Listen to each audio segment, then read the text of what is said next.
Bonjour, bonjour, bienvenue dans cette lecture astrologique approfondie du mois de mai, vue à travers le prisme du thème de quelqu'un qui va rester anonyme. C'est ce que je fais dans l'atelier d'astrologie appliquée des murmures du ciel et je voulais vous montrer ce qui est proposé, de quelle manière je travaille et avec quel système je travaille. Parce que j'utilise un système qui est très particulier, qui est complètement lié à la nature profonde de qui je suis en tant que coach et en tant qu'astrologue. D'ailleurs, je me présente quand même. Je m'appelle Judith. Bonjour, j'ai créé Astrologie et compagnie et les ateliers de l'invisible pour raisonner avec celles et ceux qui sont en quête d'authenticité, de vérité intérieure et d'une guérison émotionnelle et spirituelle profonde avec leurs propres outils. Je ne suis pas thérapeute, je suis un guide, je suis astrologue, je suis sophrologue. C'est-à-dire que je donne des outils qu'il faut appliquer. C'est pareil. La sophrologie, c'est la même chose. Ce n'est pas une pilule qu'on prend, ce sont des actions qu'on pose. L'astrologie que je propose, elle est pareille. Elle guide, elle vous permet d'avoir les clés pour vous. Et je m'adresse essentiellement à des chercheurs spirituels exigeants et capables d'investir sur eux-mêmes, tant en argent qu'en temps. Ce n'est pas du prêt à consommer. N'empêche que c'est super euh, intéressant. Ce que je fais, c'est vraiment très intéressant, c'est vraiment très aidant pour permettre aux êtres sensibles, aux atypiques, qui sont prêts à faire les efforts nécessaires pour guérir et pas uniquement, c'est pas, on n'est pas du tout dans une dynamique 2020, hein. On est vraiment dans une dynamique 2025, c'est-à-dire que il est question de se prendre en charge, il est question de prendre ses responsabilités et de faire le job, vraiment.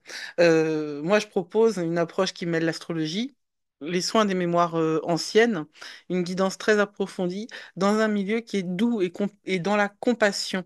Il y a de la douceur malgré tout parce que mon objectif est que vous réalisiez que vous êtes plus fort que vous croyez. Que vous réalisiez que à partir du moment où on conscientise les difficultés qu'on a, on arrête de les projeter sur les autres et là, tout change. On peut sortir des boucles des souffrances, on peut se reconnecter à sa magie personnelle. C'est vraiment ce que je souhaite. Alors, on va regarder un thème et on va l'analyser ensemble. Voilà le thème que je vais regarder avec vous en utilisant la méthode de l'atelier d'astrologie appliquée des murmures du ciel. Donc on va regarder les énergies générales du mois. Alors je fais ça le 13 mai, mais c'est pas très grave. J'enregistre ça le 13 mai, c'est publié le 14 en direct. C'est pas très grave parce que l'intérêt de l'astrologie que je pratique, c'est justement de ne pas se limiter à l'astrologie prédictive, l'essentiel étant de comprendre quelles dynamiques sont à l'œuvre. Il y a à l'extérieur de nous ce qui résonne avec l'intérieur de nous. Le prémisse, hein, quand même, l'origine, hein, la base, le cadre dans lequel il faut entendre ce que je fais, c'est que euh, al- as above, so below, c'est-à-dire ce qui se passe en haut se passe en bas, ce qui se passe dehors se passe dedans. C'est, ça vient de l'hermétisme, enfin de l'hermétisme, hein, des tablettes d'émeraude d'Hermès Trismégiste. Je parle trop vite, mais en fait, c'est maintenant prouvé aussi par une branche de la physique. C'est-à-dire on se rend de plus en plus compte, maintenant qu'on a enlevé les œillères, qu'il y a beaucoup, beaucoup, beaucoup de choses qui changent, mais qui changent très, très, très, très vite, on se rend compte que les sagesses anciennes et les sagesses mystiques essentiellement étaient très proches de ce que l'on appelle la physique, la mécanique quantique, la physique contemporaine. Et par exemple, les recherches des, des théoriciens physiques, théoriciens physiques, des chercheurs en physique théorique, à comprendre le plan unifié, hein, la théorie du tout qui associe justement ces deux modèles qui semblent paradoxaux. La loi newtonienne dans laquelle on vit, la gravité, moi aussi je vis dans la gravité, et la loi quantique, hein, la physique quantique qui existe au demeurant. Les deux sont possibles.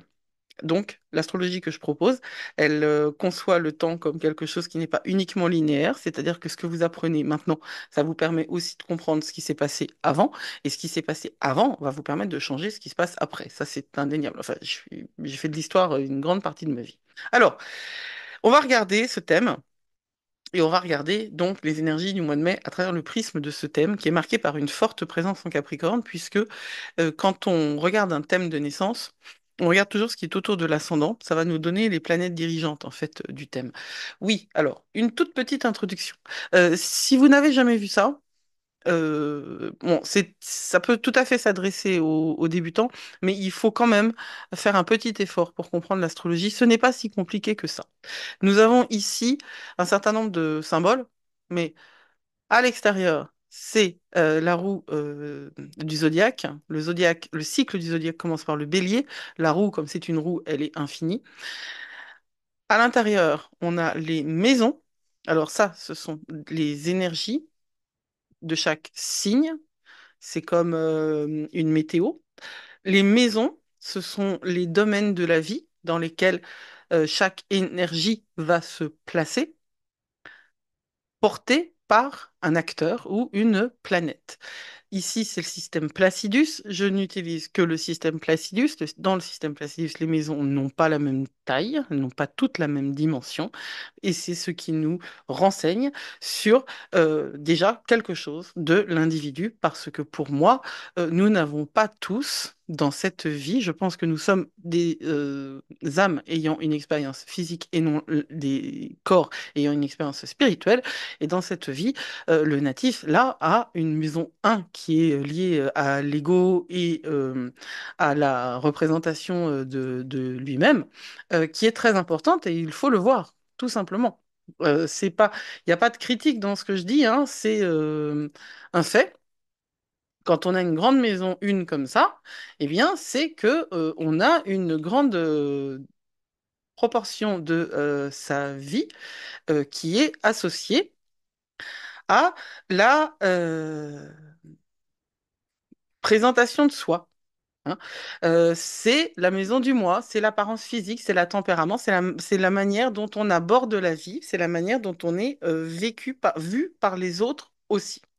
Et tout le monde n'a pas la même proportion d'ego ou de moi que d'autres. Voilà.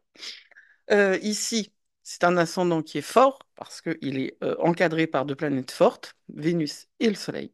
Quand le Soleil est si proche de l'ascendant, c'est fort. Quand le Soleil et la Lune sont dans la première maison, c'est un tempérament marqué aussi par une très grande euh, importance donnée à soi. Et c'est très bien, hein, ça peut être très sain. Donc, ce thème de naissance-là, avec cette grande euh, présence en Capricorne, mais la Lune en Verseau aussi, et planètes personnelles en maison 7 et en Lion. Donc on a un stellium ici aussi. Euh, Là, on n'a pas un stellium, mais bon, comme je le disais, la maison 1, elle est très marquée. C'est un axe qui interroge profondément cette opposition-là. Hein. Et on voit d'ailleurs que c'est marqué aussi par la Lune et Mars qui s'opposent. Donc au natal, ce thème-là interroge profondément sa manière d'être au monde, seul et avec l'autre. Cet ascendant Capricorne avec le Soleil, Vénus et la Lune répartis dans les tout premiers degrés de la maison 1, c'est une signature d'une personnalité qui est à la fois structurée, intuitive et tournée vers une affirmation personnelle qui demande beaucoup de temps pour éclore pleinement. Ça, c'est la marque du Capricorne. Une fois ancré, ça peut devenir un véritable phare pour les autres. Encore faut-il réussir à résoudre ça, là, qui est pour moi l'axe le plus difficile. Mais il y a aussi un carré ici, hein, entre Vénus et Pluton, qui marque une difficulté à la relation. Et ça, c'est aussi une difficulté à la relation parce que ici, la Lune, elle semble non émotionnelle, alors que la Lune n'est pas non émotionnelle. La Lune, elle est émotionnelle par essence. Mais elle est en Verseau et elle est en maison 1, donc elle est en représentation. Et elle est opposée à Mars rétrograde en Lion en maison 7. Donc, il y a un enjeu dans les relations, là, où il faut apprendre à naviguer les relations sans faire reposer sur l'autre les difficultés qu'on a nous. Le Soleil en Capricorne en maison 1, qui est conjoint à Vénus, parle d'un besoin de briller, hein, qui est très important, qui est très utile et qui est vraiment, à mon avis, il est prégnant chez tout le monde, mais là, il est encore plus visible, qui demande aussi une forme de sobriété. De loyauté envers les valeurs profondes. Ça, je pense que c'est très marqué aussi sur ce thème, la loyauté envers les valeurs profondes.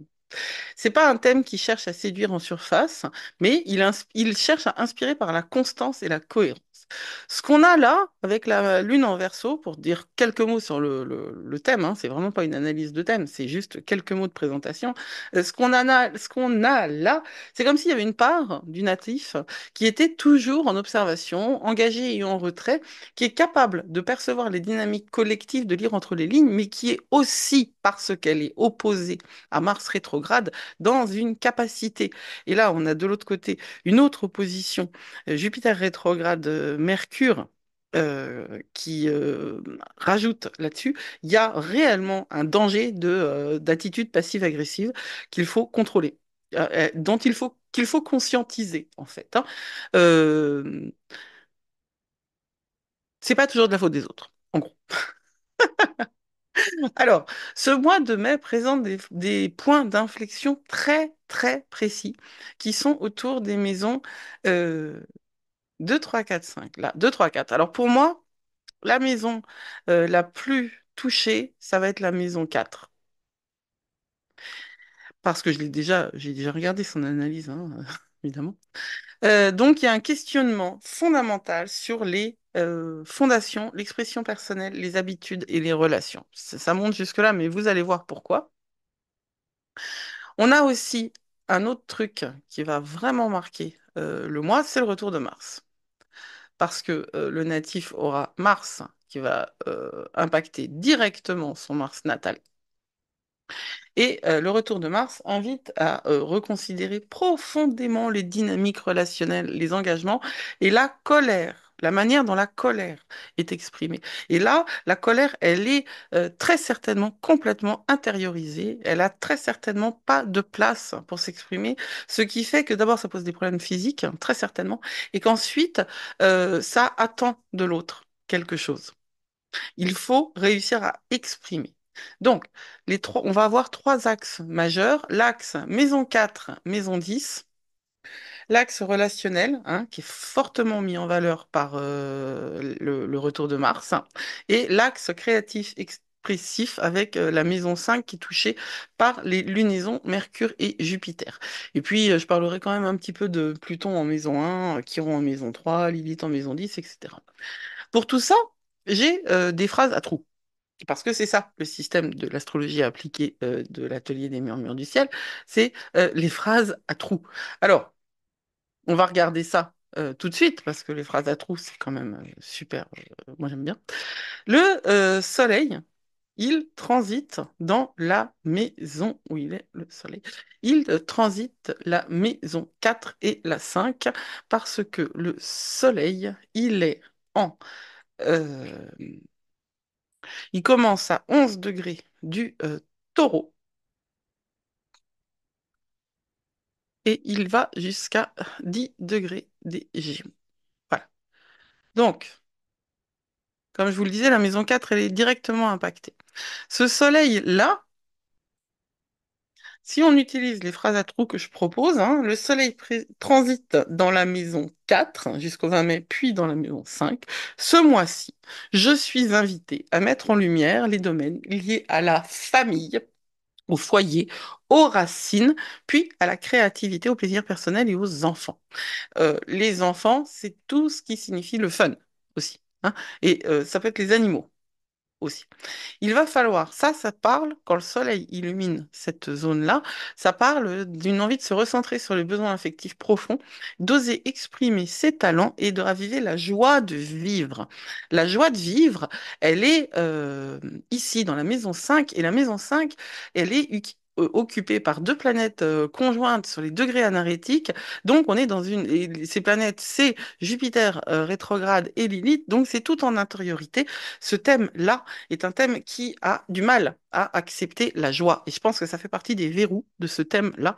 Il faut accepter la joie, il faut accepter le fun, il faut s'amuser et arrêter de porter le monde sur ses épaules parce que c'est pas comme ça que sa destinée peut être euh, réalisée. Mercure, qui est dans la maison 3, parce que Mercure euh, est du 15 du Bélier et finit à 13 du Gémeaux. Mercure va vite. Euh, 15 du Bélier à 13 du Gémeaux. Mercure impacte, alors fini la maison 2, impacte la 3, la 4 et la 5. Et Mercure, là, ça va nous donner quoi? Eh ben, ça va donner que ce mois-ci, les pensées du natif, les échanges, la curiosité, tout ça vont se concentrer autour de la communication, des apprentissages. C'est la maison de Mercure, la 3, hein. Donc elle est dans la planète passe à travers la maison qui lui est associée dans le thème du natif. Donc on peut recevoir du soutien, du plaisir, encore une fois, et du lien avec des échanges inspirants, des liens affectifs profonds qui vont être nourris par le travail lié aux racines. Ça, c'est flagrant, cette deux planètes qui traversent la maison 4, ça insiste vraiment sur cette maison 4.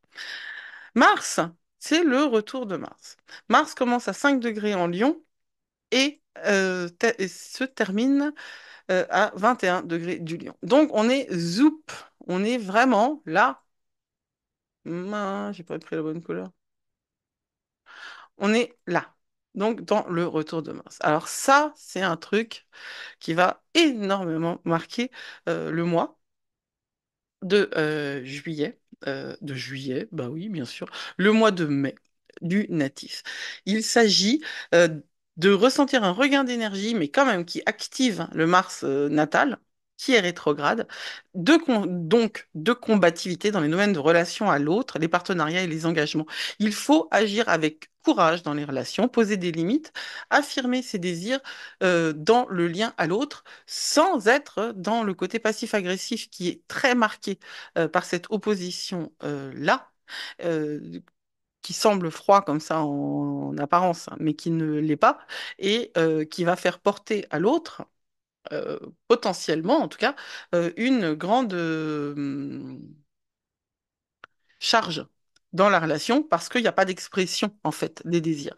Ça, le retour de Mars insiste énormément sur l'expression du désir, quitte à ce qu'il ne soit pas rencontré, hein. S'exprimer, ça ne veut pas dire que l'autre est d'accord. S'exprimer, ça veut juste dire que il est fondamental de pouvoir formuler ce que l'on veut, ce que l'on attend. Il est fondamental de s'exprimer. On a aussi, donc on a le Soleil, Mercure, mais on a aussi Uranus qui passe en transit dans dans la maison 4. C'est vrai qu'Uranus, je ne l'ai pas. Je vais le mettre en bleu. Non, ça c'est Neptune.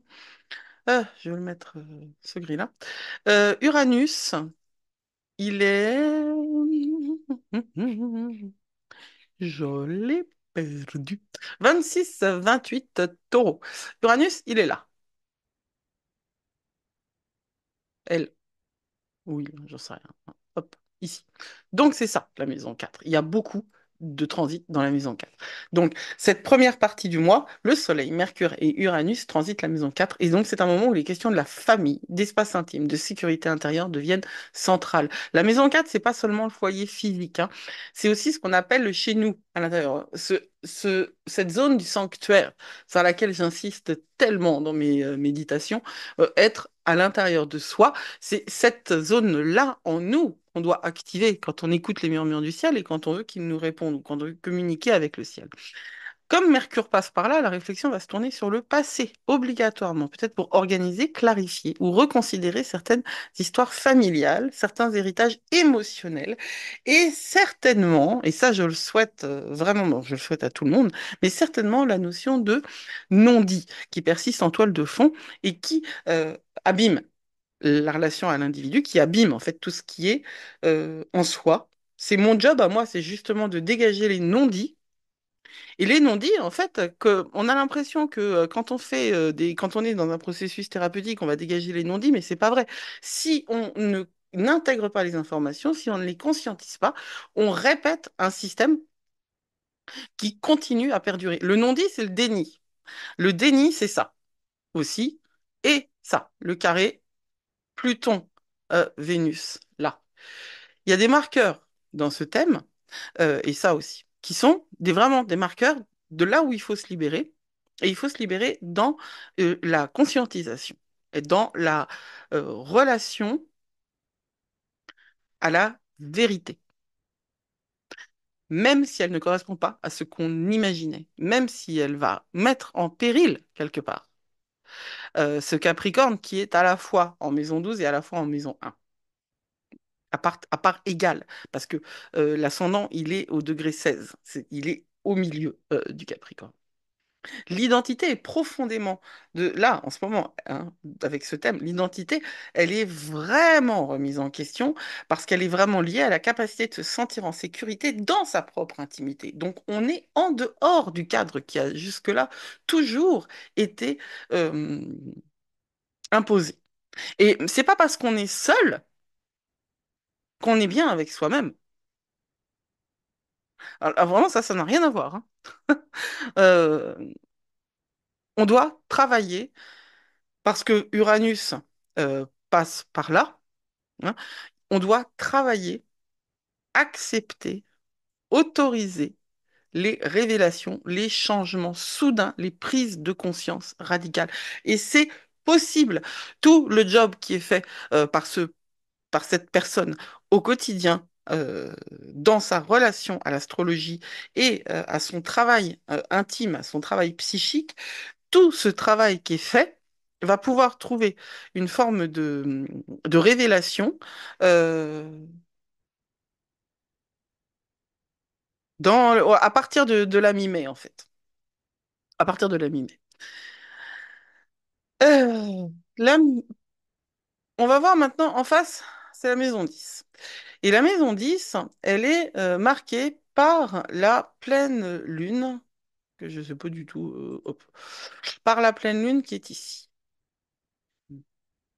Donc là, on a une opposition, hein. La pleine lune du 12 mai, euh, elle est dans la maison du statut de l'image publique, de la carrière, des responsabilités visibles. Et cette lunaison-là, elle va agir comme un projecteur émotionnel hyper violent. Ce qui a été construit intérieurement peut et doit être assumé publiquement. Réellement, c'est le moment où ça va sortir, ça va naître. On va naître à soi.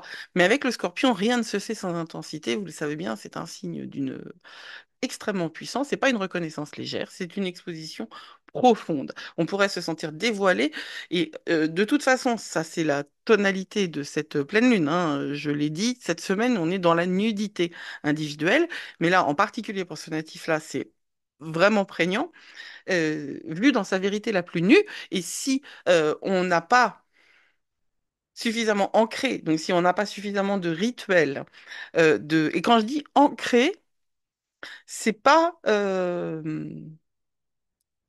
si ce ancrer, ça veut dire faire des choses qui fonctionnent. Ça veut pas dire faire des choses qui sont censées fonctionner, ça veut dire faire des choses qui fonctionnent. Si ça ne fonctionne pas, c'est pas la bonne technique. Si ce que l'on faisait avant pour s'ancrer nous permettait de nous ancrer, mais que là on a l'impression de partir en live, il faut travailler dans la pratique, dans tout ce qu'on évite. Le scorpion, c'est la maison du tabou, hein. Donc, cette pleine lune, elle met en valeur tout ce qu'on évite, tout ce qu'on ne fait pas. Donc, on fait la liste de ce qu'on ne fait pas et on regarde point par point tout ce qu'on doit faire, tout ce qu'on n'a pas fait jusque-là. Parce que si ça n'a pas fonctionné, c'est qu'on n'a pas fait ce qu'il fallait pour que ça fonctionne.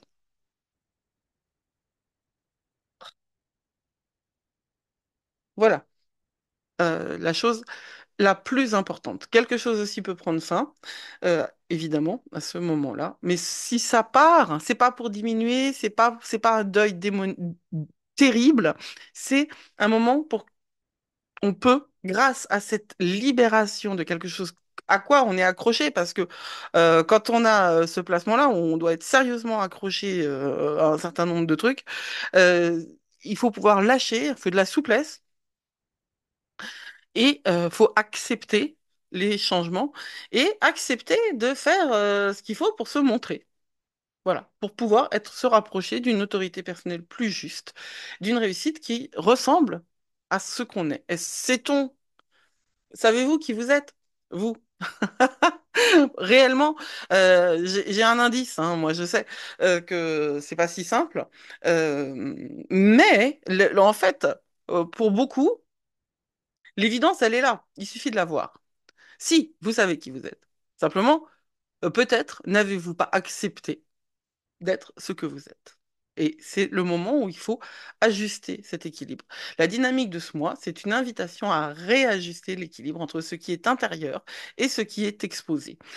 C'est une dynamique qui est problématique de toute façon de naissance et qui se répète là. Le milieu de ciel est en Scorpion conjoint à Uranus natal, donc il y a une vocation à transformer les autres par votre propre parcours de génération, là, par son parcours à ça, là. C'est comme ça que ça va se transformer. Mais pour ça, il faut accepter la transformation. Pour ça, il faut accepter l'évolution. Il faut accepter la guérison, ce qui est difficile. Mais c'est pas parce que c'est difficile que ça ne se fait pas. C'est difficile, c'est hors des chemins habituels, c'est hors de ce que vous pensez qui doit être fait. Uranus, il est là, c'est l'un en face de l'autre, hein. C'est hors de ce que votre Uranus natal, il est opposé à l'Uranus en transit. C'est hors de ce que vous avez fait jusqu'à présent. Il faut penser en dehors de la boîte. Alors la question, c'est comment honorer son espace intérieur en assumant une posture plus visible, plus alignée. Autour de la pleine lune, moi je pense qu'il faut revisiter les fondations, un rituel de clôture familiale, un tri symbolique dans les archives, dans tout ce qu'on a conservé. C'est valable pour tout le monde, c'est valable encore plus quand on a ce thème-là. Et exprimer une intention claire, claire, et pas une intention, pas sur cet axe-là, hein, pas sur cet axe, j'attends que vienne de l'autre l'information, vraiment, où on assume ses désirs, hein. Mars nous parle de ça, assumer ses désirs, assumer ce qu'on veut être, l'exprimer d'une manière claire à soi en développant sans attendre la réponse de l'extérieur. La réponse, elle est à l'intérieur. Toutes les réponses sont à l'intérieur. Ce n'est pas l'extérieur qui va nous sauver. Personne.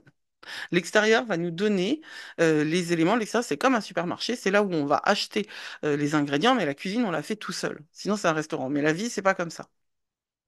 Là, on peut pas se nourrir au restaurant en permanence. L'autre axe intense, fondamental dans ce thème natal, c'est celui, pour moi, des relations et des engagements. Le miroir que l'autre nous tend. Parce que ça, c'est ce dont je parle en permanence, là, depuis tout ce temps-là. Mais se positionner dans la relation, agir avec conscience, parce que c'est la maison 7 qui est en jeu, parce que c'est le retour de Mars qui est en jeu. L'autre est toujours un miroir de soi. Je le dis sur tous les tons. Les relations qu'on manifeste avec les autres, quand on me dit mais quand est-ce que ça va s'arranger dans ma vie amoureuse, ça ne s'arrangera dans votre vie amoureuse que quand ça s'arrangera à l'intérieur de vous. On ne manifeste la relation idéale que quand on est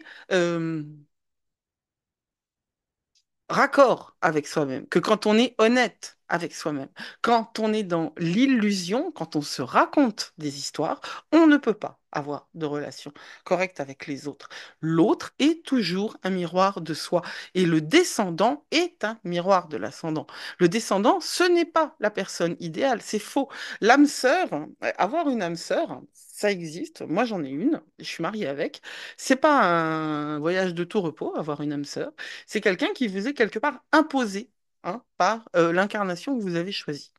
C'est comme le don, c'est à la fois, c'est comme tous les dons, comme tous les dimensions géniales qu'on peut avoir, c'est à la fois un don et une malédiction. Il faut savoir faire avec et il faut savoir assumer, être responsable de ce que l'on a. Alors, Mars sur Mars, hein, j'en ai déjà parlé, mais je vais dire tout simplement. La question, c'est est-ce que vous agissez selon vos propres élans? Si vous-même avez un retour de Mars en ce moment, vous regardez la maison dans laquelle ça se situe. Là, c'est la maison 7, c'est la maison des relations, des engagements, des partenariats. Est-ce que, donc là, les questions que je vais poser pour ce natif, elles se posent essentiellement là-dessus. Est-ce que vous assumez vos propres élans ou est-ce que vous ne faites que fonctionner selon des schémas réactifs? C'est quoi un schéma réactif? Un schéma réactif, c'est quand on réagit, bien vu. Et qu'est-ce que c'est réagir? Réagir, c'est ne pas agir en conscience. C'est agir en fonction de ses programmations. Je vis avec un schéma réactif, étant donné le stellium que j'ai en bélier. Et mon travail, et je le fais, c'est de transformer ça en une dynamique énergétique. J'ai cessé de réagir, pas tout le temps, parce que quand je suis fatiguée, c'est clair que je pars comme... Mais je sais aussi que quand quelqu'un me fait réagir, c'est que, cette personne-là, elle a une intention, même complètement inconsciente, hein, une intention de contrôle, et que il y a en moi une incapacité à être contrôlée. Ça fait partie de mon menu de base. Et deux, quand je réagis, ça m'apprend énormément de choses et sur moi et sur l'autre. Là, dans la maison 7, hein, Mars invite à revisiter la façon dont on investit les relations. Êtes-vous dans le combat, la dépendance, la fuite ou l'affirmation juste? À mon avis, étant donné l'opposition à la Lune, c'est pas l'affirmation juste. Il y a beaucoup de choses à travailler et il y a tout à fait la capacité pendant ce mois de mai de les travailler. C'est un passage, c'est une opportunité en or pour réécrire sa manière d'aimer et de s'affirmer dans le lien. La tension émotionnelle énorme entre l'opposition de la Lune et de Mars, elle, c'est aussi une voie d'équilibre. Il faut bien comprendre ça. L'opposition, c'est comme le fil sur lequel le funambule marche. C'est une polarisation, une polarité qui nous oblige à trouver notre équilibre entre deux extrêmes. Le retour de Mars va réactiver cette opposition, bien sûr. Ça va réactiver la polarité intense entre l'indépendance émotionnelle de la Lune en Verseau et l'obligation de lien de Mars rétrograde. La lune en maison 1, c'est un besoin de sécurité émotionnelle personnelle très important qui est souvent mal géré parce que la lune, elle est cyclique. Avec le Verseau, on observe, on rationalise, on prend du recul, mais on ne... ce recul, on ne le prend pas pour soi. On le prend pour les autres. On est capable d'observer, de rationaliser, de prendre du recul sur les autres. Parce que Mars est rétrograde, au natal, on n'arrive pas à l'intégrer pour soi. Le retour de Mars va permettre ça. En Lion, le retour de Mars en Lion dit ose t'engager, ose t'exposer dans la relation, ne te trahis pas. Évidemment, l'éternelle danse entre l'intime et le partagé, je veux dire tout le monde là, hein, parce que tout le monde a l'opposition entre la maison 1 et la maison 7, hein, ça fait partie du game pour tous les humains. Mais il faut assumer et il faut la conscientiser. Et il faut intégrer vraiment, personnellement, la capacité au recul, pour soi aussi, pour pouvoir réécrire sa vie. Dans cette même maison ici, et qui n'est pas touchée par Mars, mais Saturne en degré anarétique en Lion, je ne pouvais pas ne pas le mentionner, puisque le degré anarétique, c'est un petit peu mon kiff. Il va être, Mars va passer par le degré anarétique du Lion début juin. Et ça va rajouter quelque chose de la nécessité de l'engagement. Saturne est rétrograde. Saturne rétrograde, ça veut dire que il y a deux possibilités. Il y a des Saturnes rétrogrades qui ont tendance, mais non, globalement, Saturne rétrograde, ça veut dire que dans un premier temps, on a énormément de difficultés à voir la paille qu'on a dans notre œil à nous. J'ai Saturne rétrograde. C'est-à-dire, ça fait partie des choses que je connais très très très très bien et que j'analyse depuis très longtemps. C'est surtout quand Saturne dirige. le Capricorne, donc le signe, la planète, pardon, qui dirige euh, le signe dominant de ce thème, est rétrograde. Et en degré adarétique du Lion.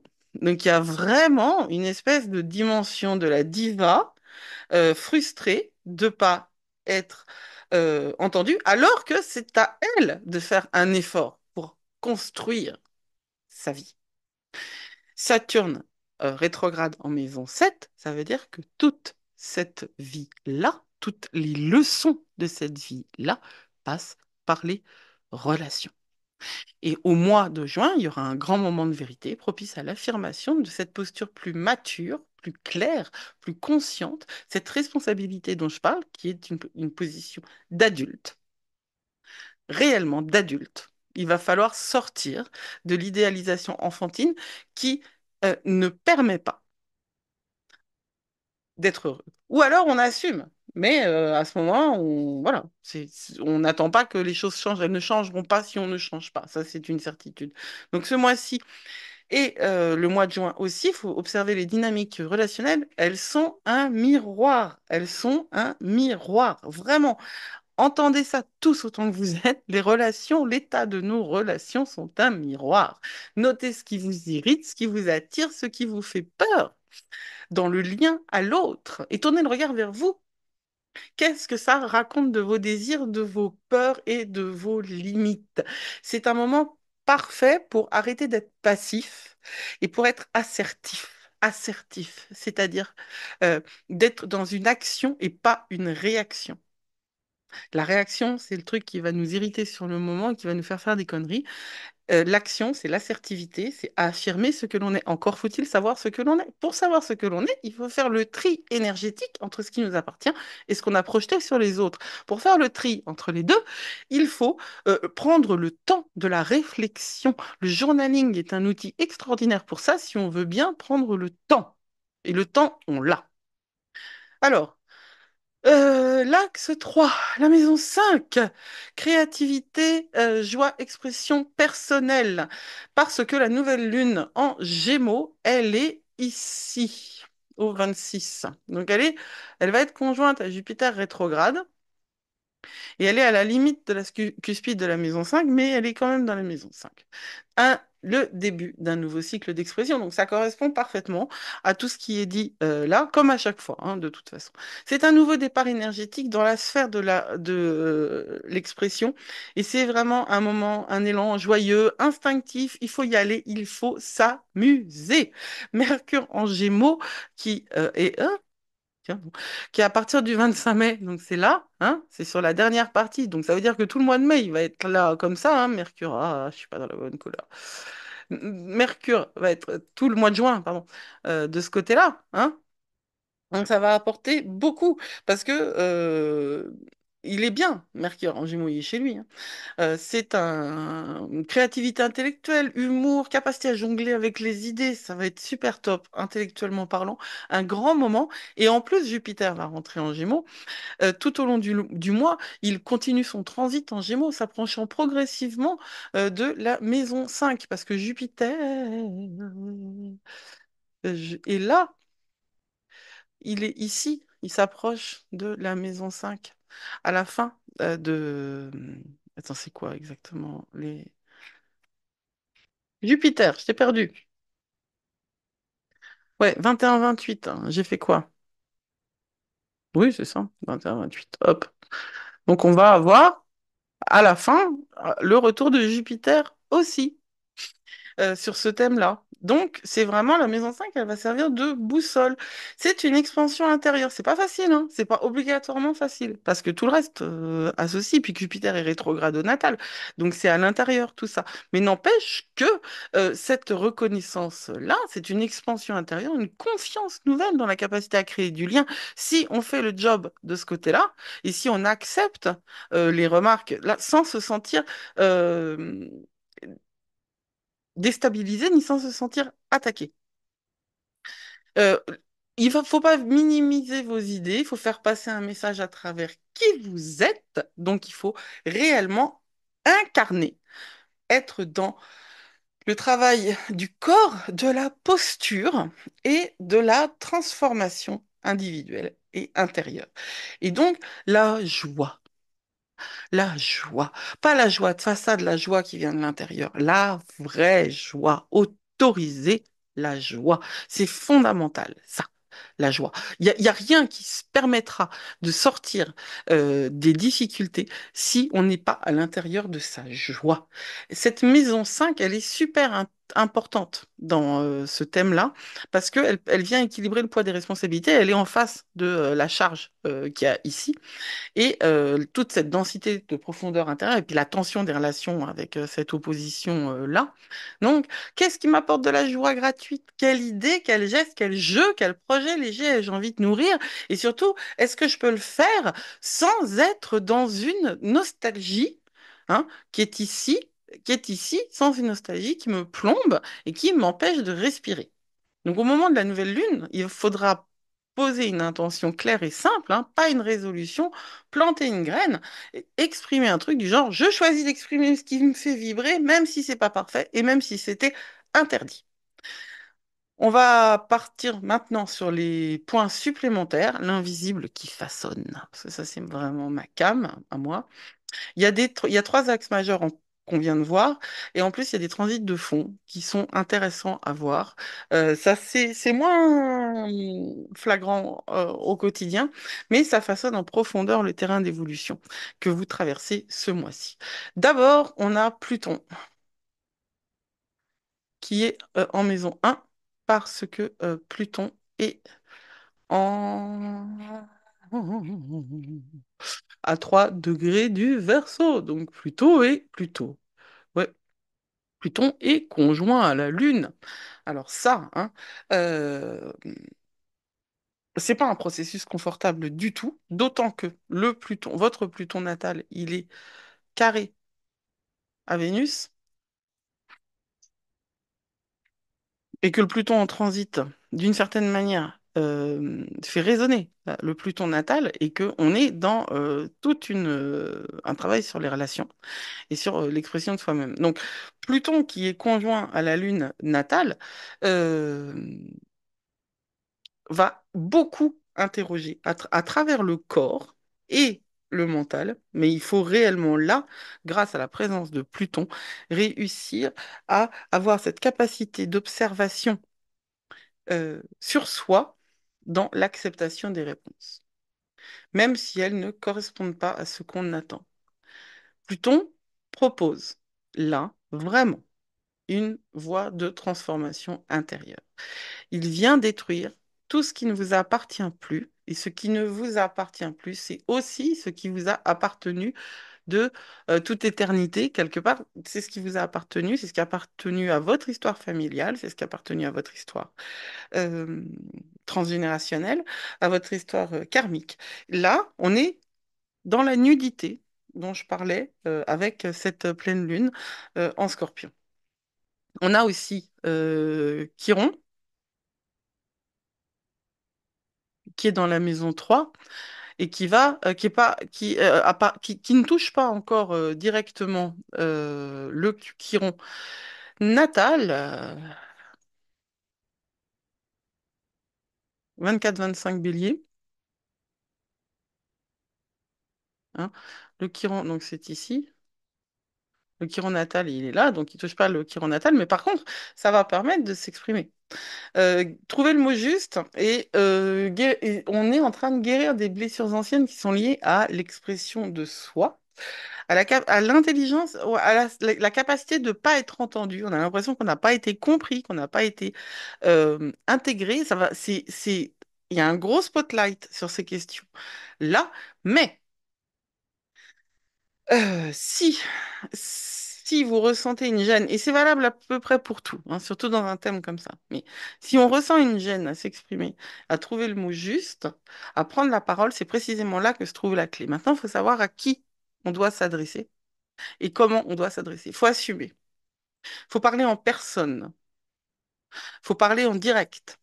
Il faut assumer qui on est. Il faut porter en soi qui on est. Alors, quand je dis ça, attention, ça ne veut pas dire qu'il faut le faire tout de suite comme ça, hein. Ça veut dire que euh, on a ce job-là dans notre vie à faire, tout simplement. Donc, Chiron qui traverse la troisième maison, ce mois-ci, une blessure ancienne ou une vulnérabilité émerge dans la communication, les apprentissages ou la relation avec les frères et sœurs. Je peux accueillir une guérison avec une prise de conscience en osant dire ce qui me pèse, en écrivant ou en parlant avec authenticité. Donc, il s'agit vraiment ah oui, Pluton, je ne l'ai pas dit, hein, Pluton traverse la première maison, donc Pluton est conjoint à la Lune là, une transformation profonde. C'est un travail intérieur dans les domaines de l'identité, de la formation personnelle et du corps, parce que la Lune est là. Je suis en train de me libérer d'anciens masques pour renaître à une version plus puissante et authentique de moi-même. C'est un grand moment de transformation, vraiment un grand moment de transformation. Dans la deuxième maison, il y a aussi Neptune, dont je n'ai pas parlé, qui est au premier degré du Bélier, oui, je devrais le savoir. Là, donc c'est la deuxième maison. Donc ça veut dire quoi? Bah, ça veut dire que c'est un appel à la sensibilité, l'intuition ou l'imaginaire dans sa façon de gérer l'argent, parce que il s'agit de la maison 2. La maison 2, c'est la maison de l'argent, c'est la maison... L'argent, c'est dirigé par Vénus. Bonjour mon Néo. Et Vénus, euh, oui, je viens te voir, attends. Et Vénus est en carré à Pluton. Ça veut dire que tout ça, c'est réactivé, hein, par Pluton, par Neptune. Donc toutes ces questions de relation aux possessions, aux ressources personnelles, il va falloir lâcher prise et s'ouvrir à l'invisible avec une confiance renouvelée dans son intuition financière. Mais pour ça, il faut pouvoir lâcher. Je sens dans ce thème, moi, une forme de carcan. Voilà. Il faut se libérer du carcan. Qu'est-ce que tu me fais? Ah bah oui, t'as tout fait tomber, bien sûr. Toi, t'évites les caméras. C'est bien, mon pépère. Il faut se libérer des carcans. Et Lilith transite la dixième maison aussi, hein, parce que Lilith, elle est euh, 3 à 7 degrés du Scorpion, notre Lilith. Mais Lilith en maison 9, vous l'avez pas vu, mais mon chat est passé devant moi. Donc, la place, la manière de se projeter dans la réflexion et remise en question par cette Lilith qui est très puissante ici parce qu'elle est conjointe à Jupiter rétrograde au thème natal en degré anarétique. Alors, je vais pas pouvoir tout analyser, mais là, il faut réellement travailler à reprendre son pouvoir sur soi euh, par l'apprentissage. Et un apprentissage profond, incarné, un apprentissage qui ne reste pas sur les...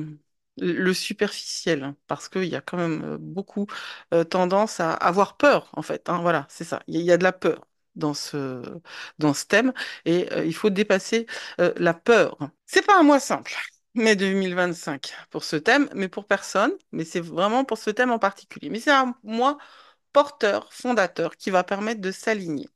Donc, tout ce que vous allez traverser ce mois-ci, tension, élan, révélation, n'a pas pour but de vous déséquilibrer. Il ne faut pas prendre les choses mal. Faut pas intégrer cette dimension de victime. Il faut vraiment s'en dégager de cette dimension de victime. La dimension de victime, elle est ici, hein. Le Capricorne, entre le 12 et le 1, ça veut dire que sur la maison 12, c'est quand même la maison où on a une grande partie de notre capacité à être enfermé et à être victime de nous-mêmes. Et comme le Capricorne, c'est de l'ambition, ça va potentialiser absolument tout, même ce qui est pas bon. Donc, faut sortir de ça. Il y a de grands mouvements de réalignement qui peuvent être radicaux, mais qui sont toujours au service de votre axe central, de votre réalisation. Donc, vous pouvez revisiter vos fondations, clarifier tous les liens et avec vous-même. Et ne pas, surtout pas se perdre dans l'autre, raviver une flamme créative dans la joie et pas la joie coupable. Ça, c'est vraiment de l'intuition pure, mais pas de la joie coupable. C'est une période de choix. Pas nécessairement des décisions tranchées, mais des positionnements intérieurs subtils, mais décisifs. Choisir de dire non à certaines choses, choisir de se montrer et choisir de se respecter. Il ne s'agit pas de réussir, il s'agit d'être en accord avec ce que vous êtes, parce que vous êtes plus fort que vous croyez, et ce que vous êtes est déjà suffisant. Il faut se pas fermer, hein, non, se refaire l'état des lieux de là où vous en êtes arrivé et implémenter tout ce que vous savez, tout ce que vous avez appris. Vous pouvez devenir plus encore si vous écoutez toutes les leçons qui vous sont données et si vous les intégrez. C'est-à-dire qu'il faut arrêter de papillonner aussi et de chercher des informations à droite, à gauche. Il faut se poser et véritablement intégrer, laisser agir les leçons qui vous sont données euh, dans tout ce que vous apprenez. Voilà, j'espère que ça vous a plu, que ça vous a intéressé. Vous pouvez rejoindre l'atelier des Murmures du ciel d'astrologie appliquée où vous retrouverez tous les outils pour créer des phrases à trous et les remplir avec vos informations à vous. Je vous remercie de votre attention et n'hésitez pas à commenter si vous avez des questions ou à participer à la conversation générale. Vous êtes plus fort que vous croyez, nous sommes plus forts que nous croyons, tous. Et n'oubliez pas que j'ai encore des créneaux d'ouvert pour faire votre analyse de thème ou une guidance précise sur un point précis. Je suis là pour vous guider, je suis là pour vous permettre d'être qui vous êtes vraiment, loin de la facilité. Je donne des clés, c'est à vous de faire le job. Et si vous êtes quelqu'un qui a autant besoin de réponses, le lien vers l'atelier d'astrologie appliquée des Murmures du ciel est sous la vidéo. Au revoir. Blessed be.